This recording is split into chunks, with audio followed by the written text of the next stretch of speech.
Hi friends, India ರಿಪೋರ್ಟ್ಸ್ಗೆ ಸ್ವಾಗತ. 1996ರಲ್ಲಿ ಭಾರತದ ರಾಜಕೀಯದಲ್ಲಿ ಆಗಿದ್ದೇನು? ಅಟಲ್ ಬಿಹಾರಿ ವಾಜಪೇಯಿ 16 ದಿನಕ್ಕೆ ರಾಜೀನಾಮೆ ಕೊಟ್ಟಿದ್ಯಾಕೆ? ಎಚ್.ಡಿ. ದೇವೇಗೌಡರು ಕೇವಲ 324 ದಿನ ಪ್ರಧಾನಿಯಾಗಿದ್ದಿದ್ದು ಯಾಕೆ? ದೇವೇಗೌಡರಿಗೆ ಕಾಂಗ್ರೆಸ್ ಮಾಡಿದ್ದೆಂಥ ಮೋಸ? ಆ 2 ವರ್ಷದಲ್ಲಿ 3 ಪ್ರಧಾನಿಗಳನ್ನು ನೋಡಿದ್ಯಾಕೆ ಭಾರತ? ಎಲ್ಲವನ್ನು ಈ ವಿಡಿಯೋದಲ್ಲಿ ಹೇಳ್ತೀವಿ. ನೀವಿನ್ನೂ ನಮ್ಮ ಚಾನೆಲ್ಗೆ ಸಬ್ಸ್ಕ್ರೈಬ್ ಆಗಿಲ್ಲ ಅಂದ್ರೆ ಈ ಕೂಡಲೇ ಆಗಿ ಪಕ್ಕದ ಗಂಟೆ ಗುರುತಿನ ಮೇಲೆ ಕ್ಲಿಕ್ ಮಾಡಿ. ಫ್ರೆಂಡ್ಸ್, ಅದು ಕಾಂಗ್ರೆಸ್ ಮೇಲೆ ನೇರವಾಗಿ ಗಾಂಧಿ ಕುಟುಂಬದ ಕಂಟ್ರೋಲ್ ಇಲ್ಲದ ಸಮಯ. ಪಿ.ವಿ. ನರಸಿಂಹರಾವ್ ನೇತೃತ್ವದ ಸರ್ಕಾರದ ನಂತರ ನಡೆದ ಚುನಾವಣೆಯಲ್ಲಿ ಅತಂತ್ರ ಫಲಿತಾಂಶ ಬಂತು. BJP 161, Congress 140, Janata Dal 46, CPM 32, CPI 12, ಸಮಾಜವಾದಿ ಪಾರ್ಟಿ 17, ಡಿಎಂಕೆ 16 ಸ್ಥಾನಗಳನ್ನು ಗೆದ್ದಿದ್ದವು. ಸಂಸತ್ನಲ್ಲಿ ಬಹುಮತಕ್ಕೆ 272 ಸ್ಥಾನಗಳ ಅಗತ್ಯತೆ ಇತ್ತು. ದೊಡ್ಡ ಪಕ್ಷವಾಗಿ ಹೊರಹೊಮ್ಮಿದ ಬಿಜೆಪಿಯ ಮೊದಲ ಪ್ರಧಾನಿಯಾದ ಅಟಲ್ 1992ರಲ್ಲಿ ಬಾಬರಿ ಮಸೀದಿ ಧ್ವಂಸ ಮತ್ತು ಎಲ್.ಕೆ. ಅಡ್ವಾಣಿ ನೇತೃತ್ವದಲ್ಲಿ ನಡೆದ ರಥಯಾತ್ರೆ ಬಿಜೆಪಿಗೆ ದೊಡ್ಡ ಹೆಸರು ತಂದುಕೊಟ್ಟಿತ್ತು. ಇದೇ ಕಾರಣದಿಂದ ಆ ಚುನಾವಣೆಯಲ್ಲಿ ಬಿಜೆಪಿ ಅತಿ ದೊಡ್ಡ ಪಕ್ಷವಾಗಿ ಹೊರಹೊಮ್ಮಿತ್ತು. ಆದರೆ ಬಹುಮತದಿಂದ ದೂರ ಉಳಿದುಕೊಳ್ತು. ಆಗ ಕಾಂಗ್ರೆಸ್ನಿಂದ ಆಯ್ಕೆ ಆದ ರಾಷ್ಟ್ರಪತಿ ಶಂಕರ್ ದಯಾಳ್ ಶರ್ಮಾ ರಾಷ್ಟ್ರಪತಿಯಾಗಿದ್ರೂ ಕೂಡ ರೂಲ್ಸ್ ಪ್ರಕಾರ ಅತಿ ದೊಡ್ಡ ಪಕ್ಷವಾಗಿದ್ದ ಬಿಜೆಪಿಗೆ ಸರ್ಕಾರ ರಚಿಸಲು ಆಮಂತ್ರಣ ಕೊಟ್ರು.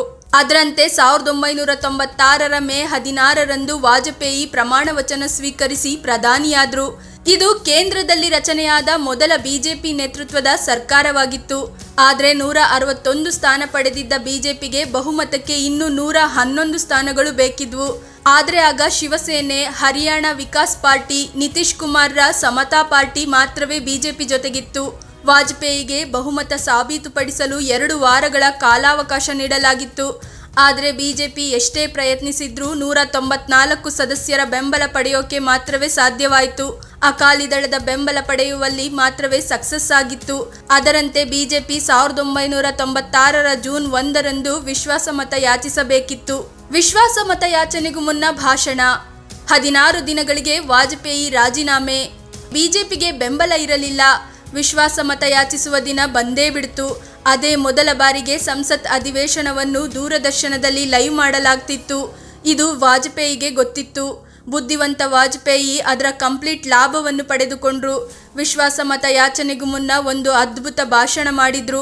ಆ ಭಾಷಣ ಹೇಗಿತ್ತು ಅಂದ್ರೆ ಅವರು ಮುಂದಿನ ಎಲೆಕ್ಷನ್ಗೆ ಈಗಲೇ ರೆಡಿ ಆಗ್ತಿದ್ದಾರೆ ಅನ್ನೋ ರೀತಿಯಲ್ಲಿತ್ತು.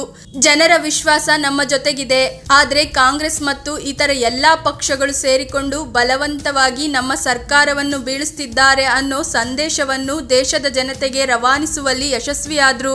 ಅವರ ಆ ಭಾಷಣ ಇವತ್ತಿಗೂ ಫೇಮಸ್ ಆಗಿದೆ. ಈ ಭಾಷಣದ ಬಳಿಕ ವಿಶ್ವಾಸಮತ ಯಾಚಿಸದೆ ರಾಜೀನಾಮೆ ನೀಡೋದಾಗಿ ಘೋಷಿಸಿದ್ರು. ಅದರಂತೆ ರಾಜೀನಾಮೆ ನೀಡಿದ್ರು. ಸರ್ಕಾರ ಬಿತ್ತು. ಎಡಪಕ್ಷಗಳಿಂದ ತೃತೀಯ ರಂಗದ ರಚನೆ. ಬಿಜೆಪಿಗೆ ಟಕ್ಕರ್ ಕೊಡಲು ಕಾಂಗ್ರೆಸ್ ಬೆಂಬಲ. ಒಂದ್ ಕಡೆ ರಾಷ್ಟ್ರಪತಿ ಶಂಕರ್ ದಯಾಳ್ ಶರ್ಮಾ ಬಿಜೆಪಿಗೆ ಸರ್ಕಾರ ರಚನೆಗೆ ಆಹ್ವಾನ ನೀಡಿದ್ರು. ಮತ್ತೊಂದ್ ಕಡೆ ಎಡಪಕ್ಷಗಳು ಸೇರಿಕೊಂಡು ಯುನೈಟೆಡ್ ಫ್ರಂಟ್ ಅಥವಾ ತೃತೀಯ ರಂಗ ಸ್ಥಾಪಿಸಿದ್ವು. ಬಿಜೆಪಿಯನ್ನು ಅಧಿಕಾರದಿಂದ ತಡೆಯೋಕೆ ಕಾಂಗ್ರೆಸ್ ತೃತೀಯ ರಂಗದ ಸರ್ಕಾರಕ್ಕೆ ಬೇಷರತ್ ಬೆಂಬಲ ನೀಡಲು ಒಪ್ಪಿಕೊಳ್ತು.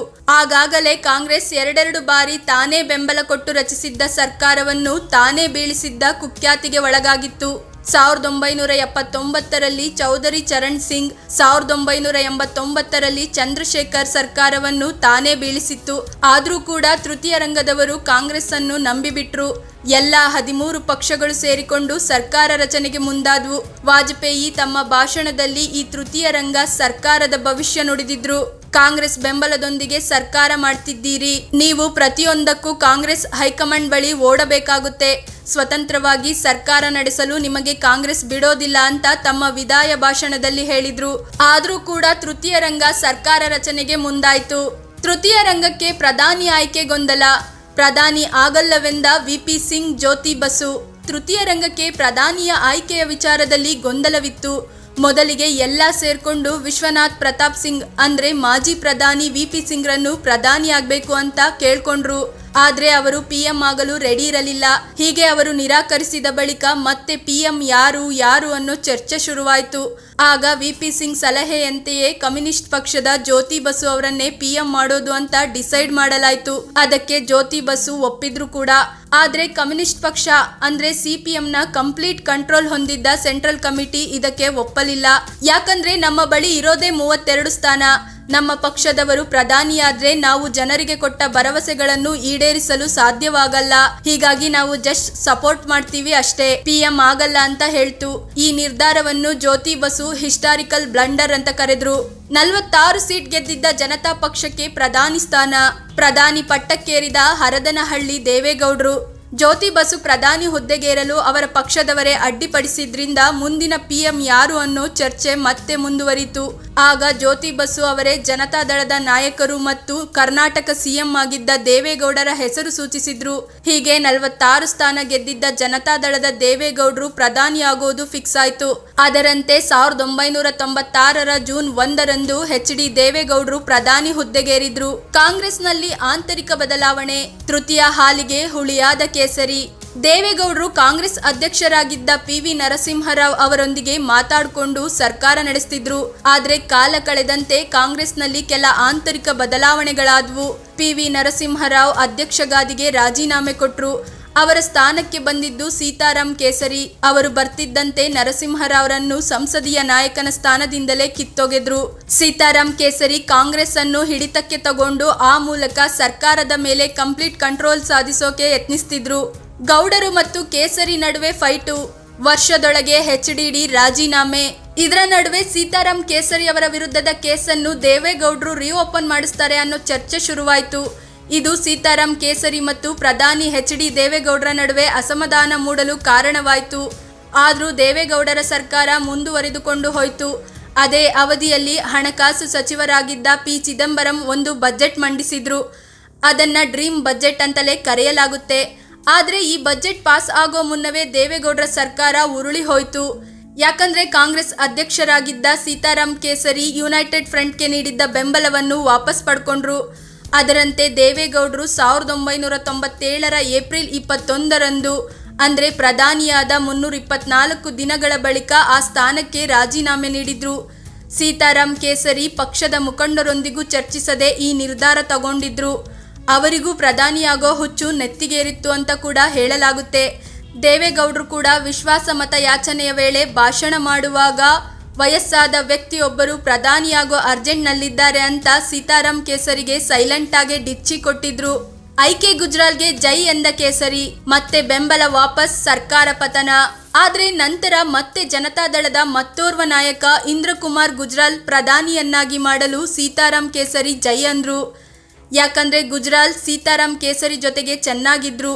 ಹೀಗೆ 1997ರ ಏಪ್ರಿಲ್ 21ರಂದು ಐಕೆ ಗುಜ್ರಾಲ್ ಪ್ರಧಾನಿಯಾದ್ರು. ಆದರೆ ಈ ನಡುವೆ ಮತ್ತೊಂದು ಮಹತ್ವದ ಬೆಳವಣಿಗೆ ಆಯಿತು. ರಾಜೀವ್ ಗಾಂಧಿ ಹತ್ಯೆ ಬಳಿಕ ತನಿಖೆಗೆ ಅಂತ ಜೈನ್ ಆಯೋಗ ರಚಿಸಲಾಗಿತ್ತು. ಅದರ ಮಧ್ಯಂತರ ವರದಿ 1997ರಲ್ಲಿ ಬಂದಿತ್ತು. ಅದರಲ್ಲಿ ರಾಜೀವ್ ಹತ್ಯೆಯಲ್ಲಿ ಡಿಎಂಕೆಯ ಕೆಲ ನಾಯಕರು ಕೂಡ ಎಲ್ಟಿಟಿಇ ಜೊತೆ ಸೇರಿಕೊಂಡಿದ್ದಾರೆ ಅಂತ ಉಲ್ಲೇಖಿಸಲಾಗಿತ್ತು. ಆದರೆ ಈ ತೃತೀಯ ರಂಗ ಸರ್ಕಾರದ ಕ್ಯಾಬಿನೆಟ್ನಲ್ಲಿ ಡಿಎಂಕೆ ಸಚಿವರಿದ್ರು. ಇದೇ ಕಾರಣಕ್ಕೆ ಕಾಂಗ್ರೆಸ್ ಗುಜ್ರಾಲ್ ಸರ್ಕಾರಕ್ಕೆ ನೀಡಿದ್ದ ಬೆಂಬಲ ವಾಪಸ್ ಪಡೀತು. ಮತ್ತೆ ಸರ್ಕಾರ ಬಿತ್ತು. ಗುಜ್ರಾಲ್ 1998ರ ಮಾರ್ಚ್ 19ರಂದು ರಾಜೀನಾಮೆ ನೀಡಿದ್ರು. ಈ ಮೂಲಕ ಕಾಂಗ್ರೆಸ್ 4ನೇ ಬಾರಿಗೆ ತಾನೇ ಮೈತ್ರಿಯೊಂದಿಗೆ ರಚಿಸಿದ್ದ ಸರ್ಕಾರವನ್ನು ತಾನೇ ಬೀಳಿಸಿತ್ತು. 2 ವರ್ಷಗಳ ಒಳಗೆ ಭಾರತ 3 ಪ್ರಧಾನಿಗಳನ್ನು ಕಾಣ್ತು. ಜೈನ್ ಆಯೋಗದ ಫೈನಲ್ ರಿಪೋರ್ಟ್ನಲ್ಲಿ ಡಿಎಂಕೆ ನಾಯಕರಿಗೆ ಕ್ಲೀನ್ ಚಿಟ್ ನೀಡಲಾಗಿತ್ತು. ಮತ್ತೆ ಚುನಾವಣೆ. ದೊಡ್ಡ ಪಕ್ಷವಾದ ಬಿಜೆಪಿ. ಕೇಸರಿ ಟಾಟಾ ಸೋನಿಯಾಗೆ ಕೈ ಹೈ ಪಟ್ಟ. ಮತ್ತೆ ಚುನಾವಣೆ ಘೋಷಿಸಲಾಯಿತು. 1997ರ ಚುನಾವಣೆಯಲ್ಲಿ ಮತ್ತೆ ದೊಡ್ಡ ಪಕ್ಷವಾಗಿ ಹೊರಹೊಮ್ಮಿದ ಬಿಜೆಪಿಗೆ ಮಿತ್ರ ಪಕ್ಷಗಳ ಕೊರತೆ ಇರಲಿಲ್ಲ. ಸುಲಭದಲ್ಲಿ ಸರ್ಕಾರ ರಚನೆಯಾಯಿತು. ಅಟಲ್ ಬಿಹಾರಿ ವಾಜಪೇಯಿ 1998 ಮಾರ್ಚ್ 19ರಲ್ಲಿ 2ನೇ ಬಾರಿಗೆ ಪ್ರಧಾನಿಯಾಗಿ ಪ್ರಮಾಣ ವಚನ ಸ್ವೀಕರಿಸಿದ್ರು. ಕಾಂಗ್ರೆಸ್ನಲ್ಲಿ ಸೀತಾರಾಮ್ ಕೇಸರಿ ರಾಜೀನಾಮೆ ನೀಡಿ ಸೋನಿಯಾ ಗಾಂಧಿ ಅಧ್ಯಕ್ಷ ಗಾದಿಗೆ ಏರಿದ್ರು.